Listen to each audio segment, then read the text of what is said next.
না স্যার। আরে বাবা, বিয়ে করে তো স্ত্রীকে সময় দিতে হবে। আমি তো পেশেন্ট দেখতে গিয়ে সময় করতে পারি না, সুতরাং স্ত্রীকে দেওয়ার মতো কোনো সময়ই আপনার কাছে নেই, তাই তো? ঠিক তাই। কিন্তু আমি যে আপনাকে ভালোবেসে ফেলেছি স্যার, একটা স্বপ্ন দেখতে শুরু করেছে আমাকে নিয়ে। কি ভাবছো বল? হ্যাঁ, এইরকম খাবার স্যার, সকাল থেকে তাদের কিচ্ছুটি খাওয়া হয়নি। ও হ্যাঁ, ঠিকই বলেছো, খিদেটাও বড্ড পেয়েছে। এরে যে কেন এখনো খাবারটা দিয়ে গেল না? এই যে এসে গেছে। আরে দে দে, ডাক্তার বলি কি আমরা মানুষ নই? খিদে টেস্টটা তো আমাদেরও পাই নাকি? দে, আরে একটু জল দে। এই পারবো তো? হ্যাঁ, তুমি খেয়েছো? আমি কেন, আপনি খান স্যার।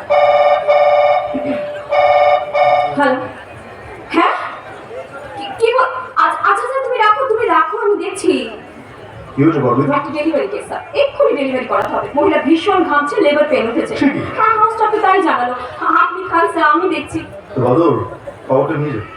এই কি স্যার, অন্তত একবার মুখে আরে না না, চলো চলো, আমি পেশেন্টের কাছে চলো। কিন্তু স্যার, আপনি তো আমাদের মতোই রক্ত মাংসের একজন মানুষ। মানুষের সেবা করার জন্য রাতের পর রাত আপনি যাচ্ছেন, ঠিকঠাক সময় খাওয়া দাওয়া করছেন না। স্যার, এইভাবে চলতে থাকলে আপনি কিন্তু নিজে অসুস্থ হয়ে পড়বেন। আগে মানুষের জীবন, পরে ডাক্তার। আমি একবেলা না খেলে সুস্থ থাকবো, বেঁচে থাকবো, কিন্তু সঠিক সময় ডেলিভারি না করতে পারলে একটা সুস্থ সবল শিশুকে আমি পৃথিবীর আলো দেখাতে পারবো না। একটা কথা মনে রেখে পারবো, মানুষের স্বার্থে ডাক্তার, ডাক্তারের স্বার্থে কিন্তু মানুষ নয়। চলো চলো।